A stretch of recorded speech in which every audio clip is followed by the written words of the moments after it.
Collins has that one there. Boom. You know I got it. That's my era. Shay, what time's Christian play tonight? 6:45. 6:45. All right, guys. Have at it. Yes, we're on that. McCormick, what do you think? I thought he played terrific. I should have played him more. He was our best offensive player in the first half, and made some good, strong moves. And the first move he had, he didn't go to his left-hand jump hook and ended up taking a bad shot. But after that, I thought he was really good. What's that chemistry like with him and Diedrich right now? Is that developing a little bit? I think so. Dave is not the type of athlete that Diedrich can just throw it up to and things like that. But David does some things I think better than Doak. From a skill set standpoint, but certainly the one thing that we got to all do is we just obviously don't defensive rebound the ball in vital once again wore us out. But I thought David and Mitch, if you're going to get 16 and 9 out of our 5 men, we'd sell out for that each and every night.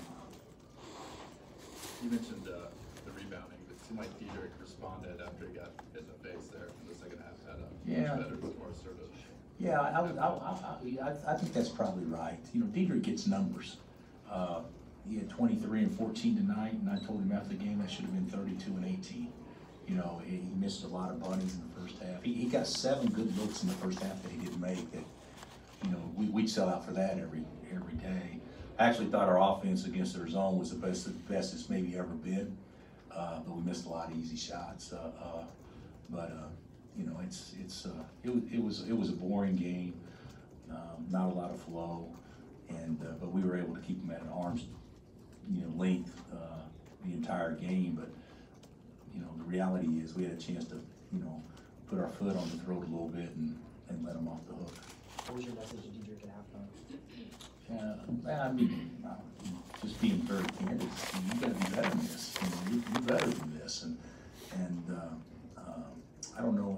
I don't know how the second half started out good. I think we went on a 4 or 6-0 run and got a little bit of space between us. But Diedrich's going to get numbers, and he's a great free throw shooter. And whenever it becomes a free throw contest, you got to like it when he and Devon are shooting the vast majority of them. Although Devon didn't make them tonight.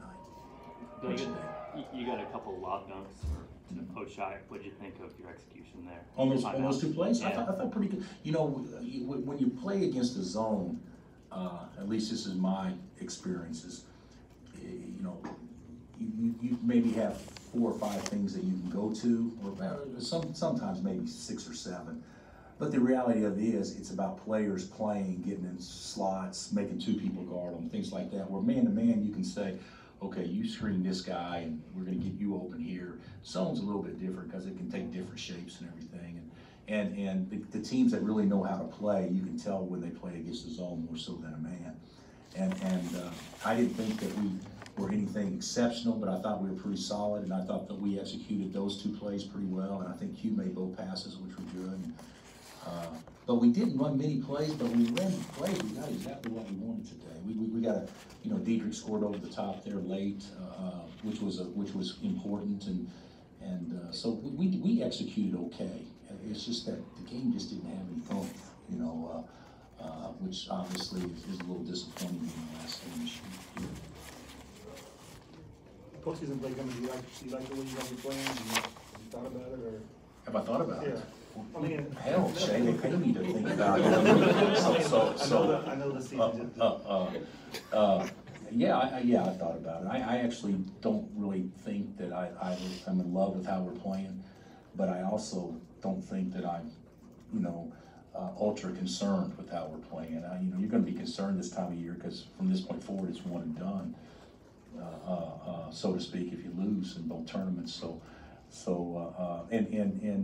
For us to go win the tournament in Kansas City, we're going to have to beat, 3 teams that are all quadrant 1 teams and all that stuff. And so, it's going to be hard to do. We know that with playing guys as many minutes as we played, but we've done it before, and we did it last year, and certainly, we're capable of going over there and put together a nice run.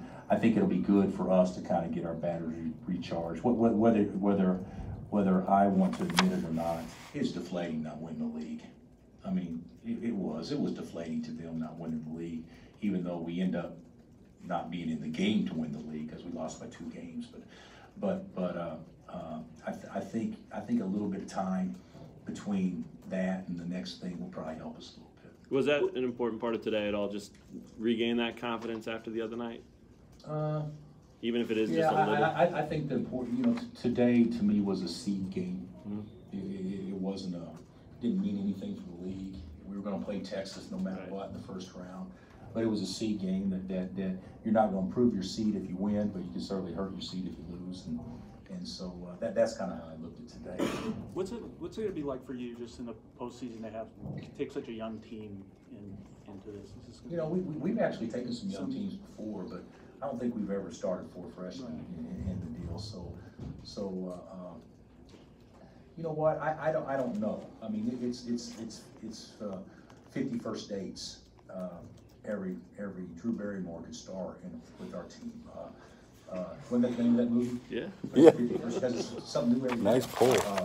And so I think that I don't really know what to expect, but I'm excited to see whatever happens. I still think there's a level we can get to that we haven't got to yet. And so, hopefully we'll peak at the right time. Coach, you got Texas up next, 1-1, lost 1 this season against them. Just why you got me? You got to get an interview. I do. Well, what are you expecting from Texas up next? I think Texas is probably as talented as just about anybody in our league. You think that they got good guards and they're young too. Coleman's a vet and he's a sophomore. But Osikowski is obviously the most experienced guy, but Jackson is probably as good a prospect as there is, in the country, outside, 3 or 4 guys. And so they could easily go to Kansas City and have success if they play well. We've got to do something to make them play bad. And that's what's been a little bit disappointing to me is that we just don't do that consistently like we can. Our goal today, what my whole deal was, this is the most aggressive we're going to play all year is today. Both ends, attack mode, let it go, and we start the game out by letting our guy catch it wherever he wanted to. So it's just we've got to change. We've got to change some of those things. How would you just for somebody that hasn't been here? How would you describe just this season? It seems like it's been very eventful in about every way you could imagine. Where are you from? New York Times. Okay, so I actually think it's been a good year, but to me, you can't have great years unless you do something that is championship type worthy. At least with our situation, and I think our ceiling isn't as high as what it could have been if we had our full complement of guys.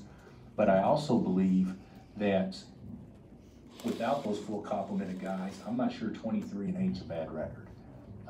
The thing that's disappointing to me is that we haven't played as well in some opportunities to win some games away from home, like past teams have here. But I think we've had a pretty good season. But whether it's a good season or not a good season will all be determined in the next 2 to 3 weeks. Playing well this weekend, if you play well in the NCAA tournament, I would tell you that I believe that pretty good could turn into real good, and that still remains to be seen. Do you think Diedrich should get Big 12 Player of the Year? I think Diedrich's the best player in our league. But I'm not sure that that's always the reason why guys win awards. I've been a big proponent in the past, and you guys know it, that it means something to be the best player on the best team. And I think it's 3 people that would have a chance to win it. It'd be Diedrich and obviously Culver and obviously Brown. And I could make a case for Diedrich, but I could also make a case for the other 2 as well. So I hope he does, because selfishly it'd be great for him. It would probably guarantee his jersey getting hung in the rafters, being a Big 12 Player of the Year, that kind of stuff. But the reality of it is, those other 2 kids are deserving too. You need him carrying you guys from here on out.